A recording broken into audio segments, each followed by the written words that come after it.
Émission spéciale sur la Journée mondiale des missions, octobre 2025, qui sera célébrée dans l'Église universelle demain.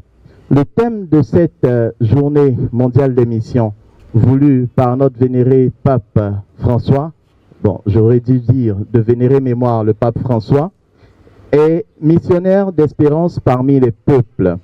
Un appel qui résonne aujourd'hui comme une prophétie, sachant le contexte dans lequel nous nous trouvons au niveau mondial et surtout au niveau de la Côte d'Ivoire, où nous sommes vraiment en quête de paix par rapport à la situation sociale et politique qui prévaut.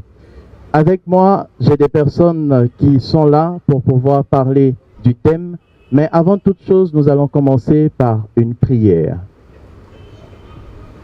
Au nom du Père et du Fils et du Saint-Esprit. Amen.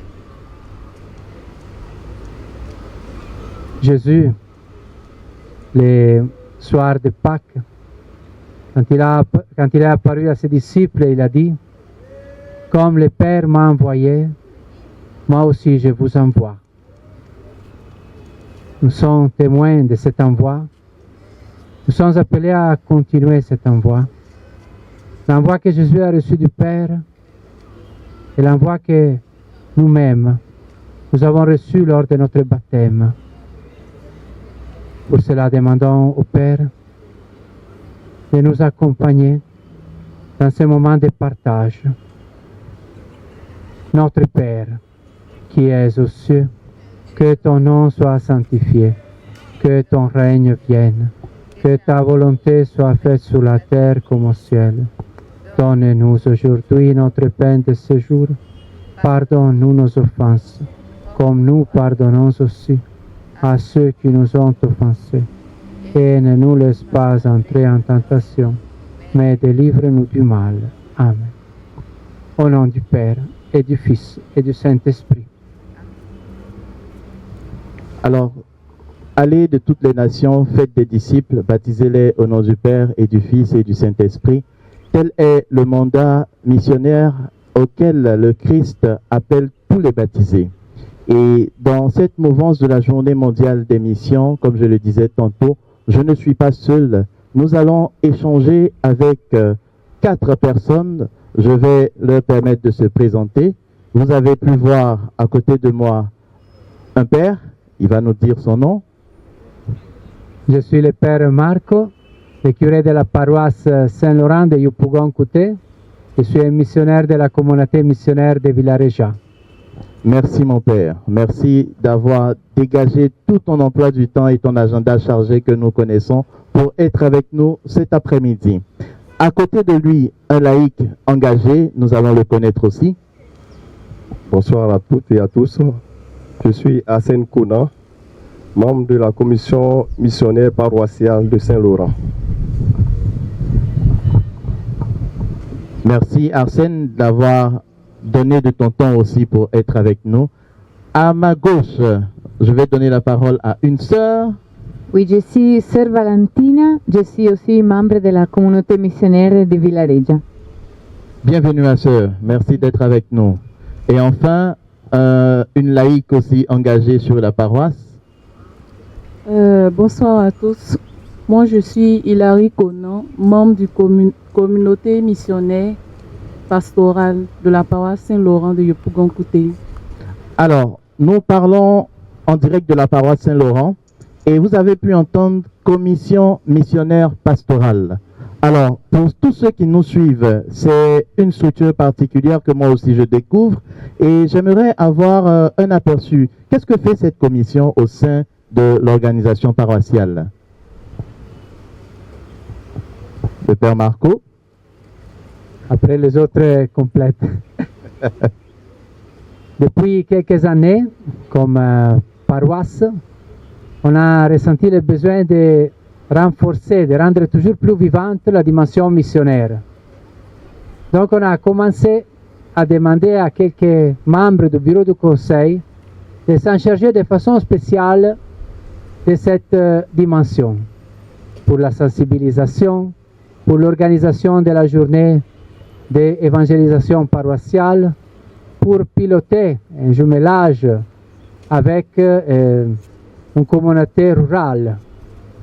Mais après, on s'est rendu compte que les membres du bureau de conseil étaient déjà très engagés.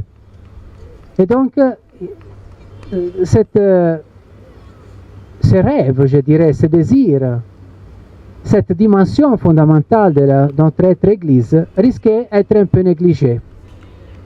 Donc, en parlant avec les responsables laïcs, nous avons pensé de créer notre organisme, la commission missionnaire paroissiale, formée par des laïcs qui, au sein de la paroisse, ont la tâche principale, et je dirais presque exclusive, d'être un signe que nous tous nous sommes missionnaires, d'être au cœur des activités d'évangélisation de la paroisse, d'être au cœur de la sensibilisation missionnaire tout au long de l'année.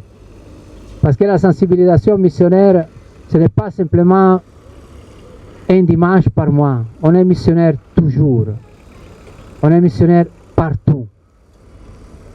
Et voilà, la commission missionnaire paroissiale est née. C'est un bébé. Elle est née officiellement, on peut dire, la semaine passée, avec la rentrée pastorale paroissiale. Donc c'est un bébé qui commence à bouger ses premiers pas. Le désir est que ces responsables laïcs puissent aider tout le monde à élargir toujours les horizons, à prendre conscience que nous sommes Église envoyée, Église missionnaire. Merci Père Marco. Alors, donc à Saint-Laurent, nous avons un organe qui est chargé de maintenir cette flamme missionnaire-là au sein du cœur de tous les laïcs. Pour dire que, sinon au sein même de la paroisse, pour dire que la mission ne concerne pas seulement les pères ou les religieux ou les religieuses, mais tout le monde, baptisé et même non baptisé, nous sommes aussi envoyés pour annoncer le Christ. Alors, Père Marco, dans le message du pape François, il nous dit « Le Christ est le même hier, aujourd'hui et pour l'éternité. » Il continue de se pencher sur chaque personne affligée pour verser sur ses plaies l'huile de la consolation. Comment est-ce qu'on doit comprendre ce passage? Le Christ continue d'agir aujourd'hui et il le fait à travers nous. Plusieurs fois, dans ces messages, et même reportés dans les livrets d'animation missionnaire des OPM, le pape dit comme ça: à travers ses disciples, envoyés à tous les peuples et accompagnés mystiquement par lui, le Seigneur Jésus poursuit son ministère d'espérance pour l'humanité. Le Christ continue d'agir et il le fait à travers toi, à travers moi, à travers nous. Merci Marco. Alors, je vais me tourner vers la sœur Valentina. Et comment est-ce que, en tant que communauté paroissiale, cet envoi missionnaire est vécu? Surtout que nous parlons de mission missionnaire de l'espérance. Nous sommes en premier lieu baptisés et nous sommes disciples du Christ. Donc nous suivons ses pas. Et Jésus nous envoie et nous envoie avec une ouverture universelle. Donc même si la paroisse sûrement prend soin de ses paroissiens, prend soin de la croissance dans la foi, la paroisse doit aussi ressentir l'importance d'être envoyée. Donc pour cela, dans ces mois en particulier, nous vivons la prière qui doit être une prière universelle, une prière qui n'est pas seulement une prière pour nous-mêmes, pour nos familles, pour les personnes autour de nous, mais une prière qui doit s'ouvrir au monde et au monde qui attend l'annonce du Christ. Et en plus, nous invitons les paroissiens à vivre l'annonce aussi de façon concrète, avec des gestes, avec un esprit missionnaire. Et ça nous le vivons surtout à travers l'invitation à la proximité, à s'approcher aux autres, à être ouvert aux autres, à aller à la rencontre des autres. Parce que l'annonce que nous avons reçue, la foi est un trésor que nous ne pouvons pas garder pour nous-mêmes. Et voilà, l'annonce, ce que nous cherchons de répéter aussi dans notre paroisse, c'est l'annonce que nous portons va au-delà de nous. Donc nous sommes appelés à partager cette joie. Et justement, dans le message que nous avons apporté pour cette journée mondiale des missions, il s'agit d'un message d'espérance, un message de paix. Jésus nous dit, la paix soit avec vous, je vous donne ma paix, recevez-la, non comme le monde la reçoit. Alors, M. Conan Arsène, cette espérance, comment vous, en tant que père de famille, en tant que laïc engagé, c'est pas très évident, comment vous pensez qu'on peut porter cette espérance au peuple du monde entier, en commençant bien entendu par notre entourage direct? Alors, merci Brice. En tant que laïc engagé, je vis dans le monde comme tout autre. Et je pense que le message d'espérance est adressé à nous tous, en tant que personnes humaines déjà d'abord, et en tant que chrétiens baptisés, nous devons faire porter cette espérance. Et l'espérance, c'est quoi? Croire que le message de Christ peut toucher tout le monde, que tout le monde peut accepter ce message-là et aussi se donner comme porteur de ce message d'espérance-là. Voilà. Je pense que lorsque nous avons reçu ce message d'espérance, Christ reviendra bientôt. Nous avons cru et c'est pour cela que nous sommes toujours restés chrétiens et nous sommes en train d'espérer. Espérer la bonne nouvelle, espérer cette joie de rencontrer le Christ un jour. Et donc, ce message-là, nous pouvons toujours le partager, nous pouvons toujours le faire connaître aux autres. Pour vivre cette joie de sentir que nous attendons Christ, avec qui nous ferons une communion parfaite dans l'espérance, bien sûr. Et quand je parle d'espérance, toujours, c'est lié à la foi. Cette foi que nous avons en croyant que Christ sera là pour bientôt. Merci beaucoup, M. Conan. On dit souvent, celui qui garde le feu de la cour ne dort pas. Et je pense qu'on peut faire le lien entre être missionnaire, c'est bien entendu veiller pour que le feu de la foi et de la paix ne s'éteigne pas dans nos quartiers, même quand tout le monde dort. N'est-ce pas, Hilary Conan? Que peux-tu nous dire de ton expérience concrète de missionnaire d'espérance? Parce que je sais qu'à Saint-Laurent, bien avant même qu'on ne puisse parler de la Journée mondiale des missions, il y a différentes initiatives. Et faisant partie de la Comispé, tu as dû voir cela aussi passer. Comment est-ce que toi-même tu le vis de manière personnelle? Tout d'abord, avant de parler d'espérance, je parle un peu du message du pape qui a parlé de la Journée mondiale des missions. Et dans son récit, il a dit que le missionnaire espérance, c'est la prière. C'est les hommes et les femmes, c'est la prière. Et une personne qui espère, prie. Et pour moi, en tant que mon expérience à la communauté et comment je vis cette mission, c'est d'abord la prière, c'est de croire, d'avoir la foi et d'espérer. Parce que avant de commencer une évangélisation, de parler de mission, je dois être une porteuse de prière, de foi et d'espérance pour pouvoir vivre bien la mission. Merci, Miss Conan. L'adage le dit, la charité bien ordonnée commence par soi-même. J'ai envie de me tourner vers le Père. Et quand on parle de prière, mon Père, on regarde la situation dans laquelle nous-mêmes on se trouve. Est-ce que c'est facile, c'est simple de dire on va prier pour des personnes qui se trouvent en Asie? Parce que là aussi, il faut bien situer les choses, mon Père. Je vous partage une petite expérience personnelle. Si on me regarde dans le visage, on comprend que je ne suis pas né à Korogo. je suis italien. Et bien sûr, pour moi, c'est facile de prier pour des personnes que je connais, pour mes familiers, qui sont à quelques milliers de kilomètres d'ici.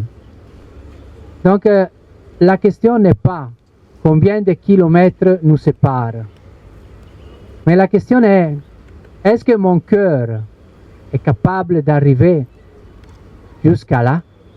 Est-ce que mon cœur est renfermé ou mon cœur est ouvert, élargi, grand? Être missionnaire est d'abord une question de cœur. Donc je peux prier pour les chrétiens de l'Asie. Je peux prier pour des gens que je ne connais pas parce que je me laisse fléchir le cœur par les situations de difficultés qu'ils vivent. Quand je vois autant de personnes qui ne connaissent pas l'amour de Christ, qui n'ont pas rencontré un Dieu qui est Père, qui aime tous ses enfants, oui, je peux prier pour eux.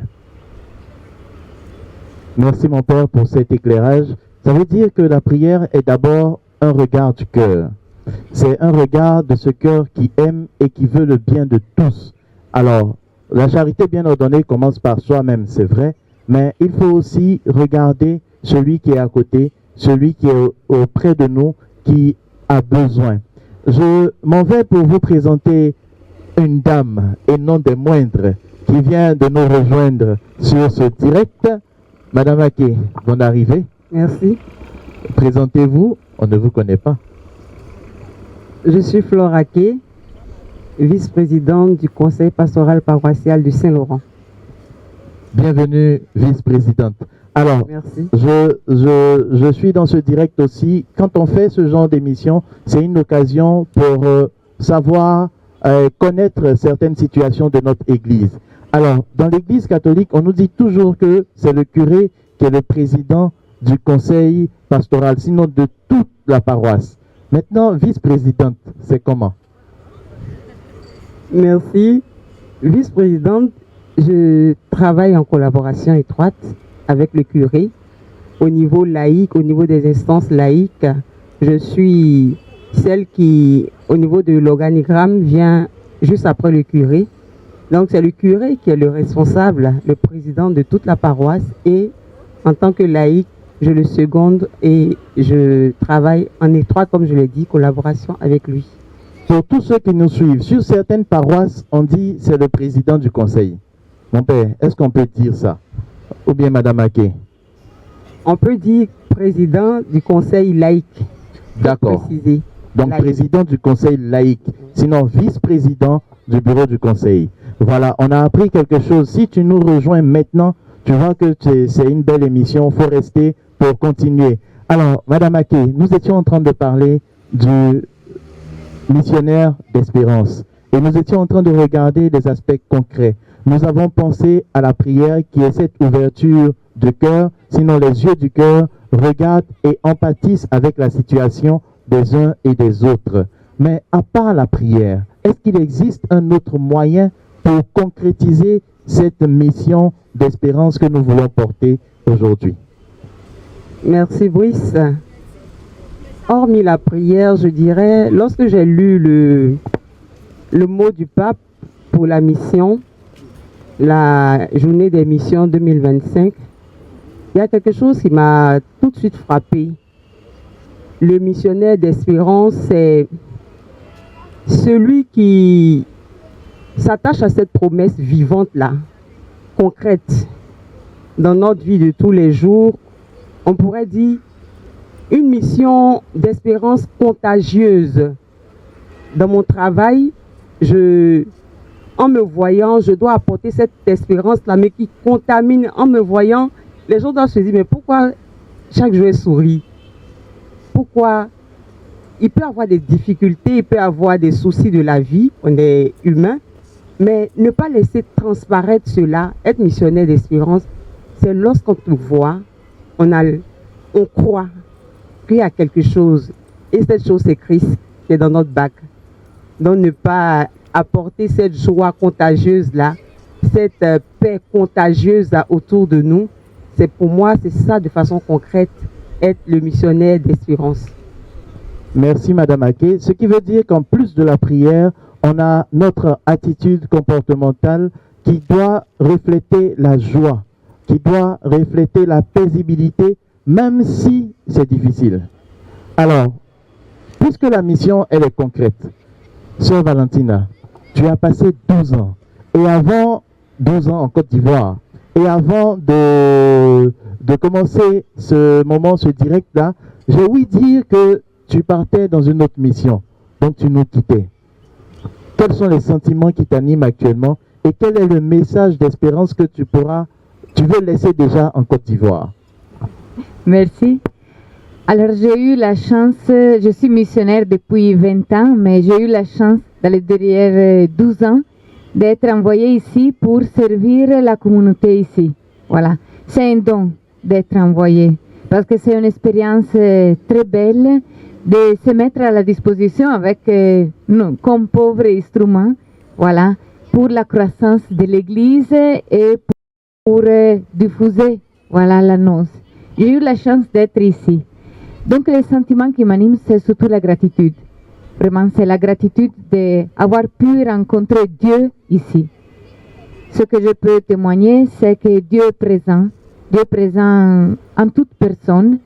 Parfois, j'ai ressenti l'amour de Dieu se manifester même dans des personnes qui ne se disent pas croyantes ou qui sont d'autres confessions religieuses.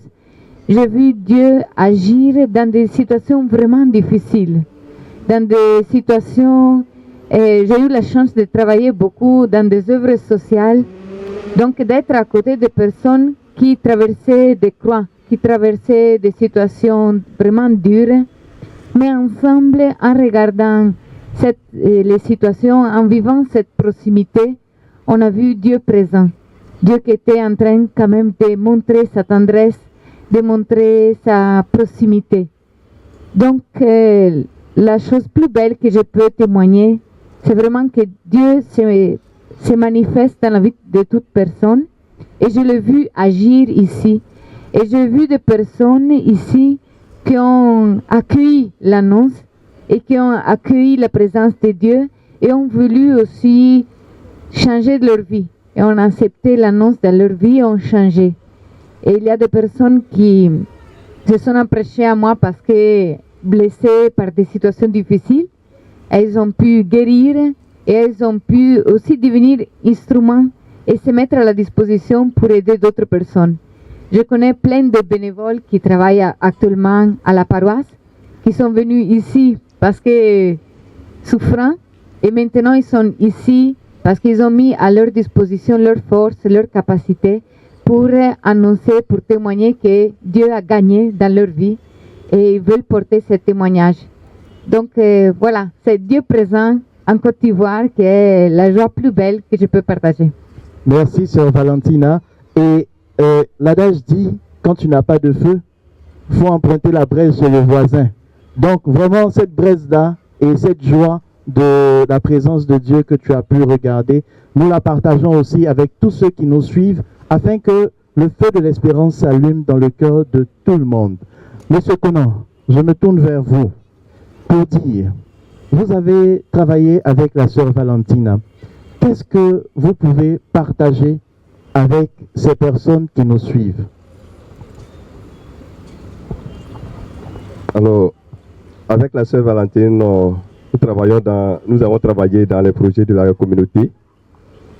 Et ce que je peux retenir, c'est l'amour qu'elle a, non seulement pour sa mission en tant que, envoyée par une communauté pour travailler, donc engagement plein et total au service de la communauté, mais aussi au service des hommes, tous ceux que nous avons côtoyés dans ces projets-là, dans le service social, tout ce que nous avons fait, on a mis véritablement la personne au centre, c'est-à-dire les besoins des hommes, se sentir proche des personnes, les écouter et être attentif à leurs besoins. Et ça, c'est important, comme on le dit dans l'espérance aussi, parce que c'est ça aussi qui donne l'espérance. Quand quelqu'un vient vers toi et que tu arrives à l'aider à surmonter un tant soit peu. C'est vrai qu'on ne peut pas résoudre tous les problèmes, hein, mais aider la personne à se relever un peu, surmonter un peu ce problème-là, pour que demain, il puisse savoir que tout n'est pas fini. Voilà. Et ça, c'est important. Ça aide aussi. Et donc, du coup, cette espérance rejaillit dans le cœur de la personne et la personne va aussi en paix. Et donc, c'est ce que, avec la sœur Valentine, on essaie de faire à travers les projets aussi de la communauté. Et que le meilleur que nous puissions donner, c'est cette espérance-là, la mission qui continue toujours. Et je pense qu'elle va aller porter aussi toujours cette mission-là ailleurs. Et donc, voilà un peu cette espérance que nous avons pu partager. Merci, M. Conan. Pour ceux qui sont en train de nous rejoindre maintenant, si vous avez des questions, n'hésitez pas parce que nous sommes en direct sur la page. C'est l'occasion. Nous avons avec nous le Père Marc qui pourra répondre à toutes vos questions. Voilà, avec le sourire qui va avec. Et bien entendu, les choses que nous aimons sont des choses qui parfois ne durent pas dans l'espace-temps réel, mais qui ont un impact sur toute notre vie. C'est pour vous dire que nous sommes en train de terminer ce direct et nous ne pouvons terminer sans laisser la parole à chacune de ces personnes qui ont été avec nous pour dire un mot d'encouragement, un mot de paix, un mot pour partager cette espérance en tant que missionnaire de l'espérance. On commence par qui? J'ai bien envie de commencer. On va faire le dernier arrivé. Voilà, le premier à terminer. N'est-ce pas? Madame Ake. Comme mot de fin, je voudrais porter cette espérance-là et dire à ceux qui nous suivent en direct et tous ceux qui nous suivront après cette émission que notre Dieu, il est vivant. Et nous avons pour mission, en tant que chrétiens, de porter cette espérance-là autour de nous.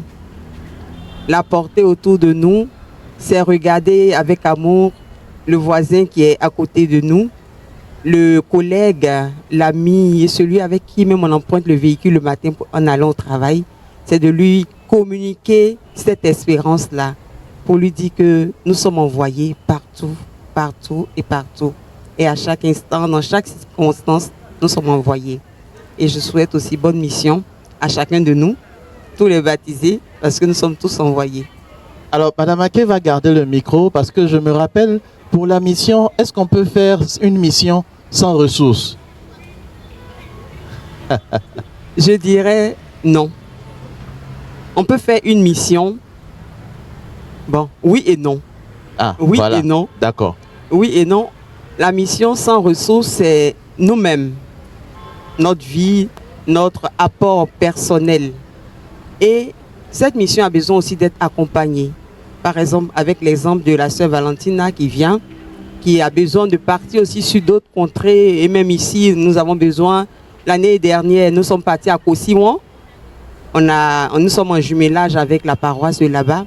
On avait besoin de ressources financières et ressources humaines aussi. Donc, en dehors de la prière, nous avons besoin d'autres ressources. Et c'est important. C'est les deux qui donnent force à la mission. Donc, on a besoin de toutes les ressources possibles. Chers internautes, ne vous inquiétez pas, je vous donnerai la bonne nouvelle dans quelques instants. On va laisser la parole à Miss Conan pour son mot de fin. Ce que je peux dire, surtout en tant que jeune engagé, c'est d'abord aimer la prière personnellement. Voilà, pour espérer, avoir foi, confiance, c'est d'abord aimer Dieu dans la prière et aimer les autres. Donc, en tant que jeune, pour parler de la mission ou évangéliser les autres, d'abord, il faut s'aimer, aimer la prière, aimer Dieu, pour pouvoir aimer les autres. Miss Conan, vous avez tellement bien parlé que je veux que le micro reste dans votre main. Une action concrète que vous pourrez donner à ceux qui nous suivent. Parce qu'ils sont sur les réseaux sociaux, ils sont en train de scroller. Qu'est-ce qu'on peut leur dire pour demain? Qu'est-ce qu'ils peuvent faire pour demain? D'abord pour demain, en tant que jeune, et demain, comme c'est la journée mondiale des missions, ce que je peux dire à mon frère, à ma soeur, c'est de s'approcher, c'est-à-dire c'est de s'approcher des autres pour donner le sourire, pour donner l'amour aux autres, c'est-à-dire par notre manière d'être, c'est de donner le sourire aux autres pour leur exprimer notre foi, notre manière d'être et aussi pour les accompagner dans la mission. D'accord. Ce qu'elle voulait vous dire, c'est déjà de partager cet échange que nous sommes en train de vivre et peut-être de préparer un très beau post sur un message, une partie du message du pape François sur la journée mondiale des missions missionnaires de l'espérance. Merci Miss Conan, merci beaucoup. Sœur Valentina. Bon, il y a plein de choses qu'on pourrait dire, mais je pense que je voudrais encourager tout et chacun à s'engager dans la mission parce que c'est souvent en s'ouvrant aux autres qu'on reçoit. Et souvent, c'est jamais une action où simplement je me donne aux autres, mais quand je m'ouvre aux autres, je reçois aussi les biens et la lumière qui est dans l'autre. Et parfois, quand on s'approche à quelqu'un pour le consoler, pour être proche nous recevons aussi la consolation.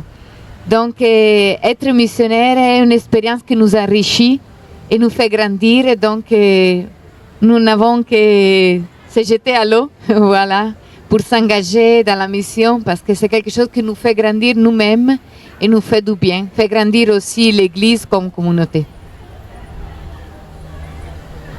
C'est en donnant que l'on reçoit.